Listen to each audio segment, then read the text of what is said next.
Good afternoon, Pastor.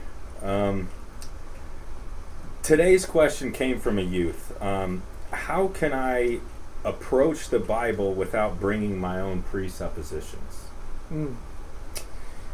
Yeah, probably that's particularly and specifically applicable to a young person who grew up in a Christian home, and as far back as they can remember, they've been taught the truth of the gospel and the Bible, and probably been taught pretty well. But rightfully, they're concerned about making sure they come to the Scripture without these presuppositions. Let me just talk first of all about fighting that battle. I think every person comes to the Bible with presuppositional assumptions. Sometimes stuff we know, sometimes stuff we don't know that we know, but that we just don't come as a blank sheet of paper. I think just being aware of that is important.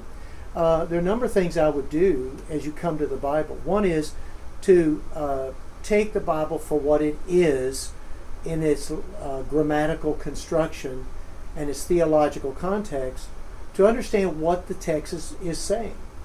And when you do that, you're trying to understand what's the main subject, what's the main verb, what's the main topic of this paragraph or this sentence.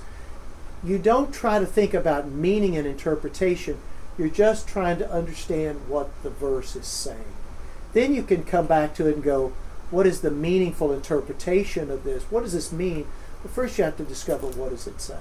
And at that point, even when I prepare a sermon, I don't come to a text with what I already think it means.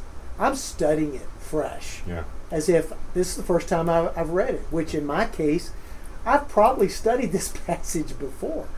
But I don't want to let my previous thinking get in the way of my fresh study.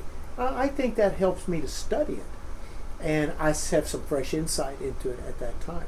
When you do that, and then when you get to the theological interpretation of what it means by what it says, you're going to find a number of things. One, you're going to be affirmed in what you already think. And that's not a bad thing, because you may have been taught the truth, right? But you come to see that what you were taught is true is being taught here in this passage, so what you were taught was actually biblical teaching. So you're going to be affirmed in that. But maybe you're going to realize maybe what I'm thinking about prior to my study of this passage may not be exactly what the passage is saying. So you're going to expand your understanding of what you already thought. The point isn't what you're already thinking. The point of what the Bible is saying. If you come to a passage and you engage it and realize, you know what, I don't think I was thinking about this in the right way. I don't know that I've been taught the truth about this. What should I do? Change your views, man. Yes. Go with the Bible. And in some cases, particularly with people who are raised in theological context or religious context, that may look like to your parents or to your family like you're not believing what they taught you. And that could be a stressful point, can't it? So we can talk about that in another time. Those relationships can be strained.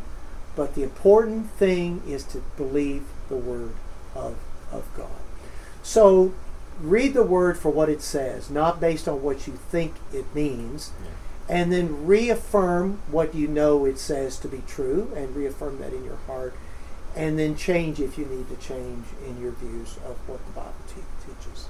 Thank you, Pastor. You're welcome.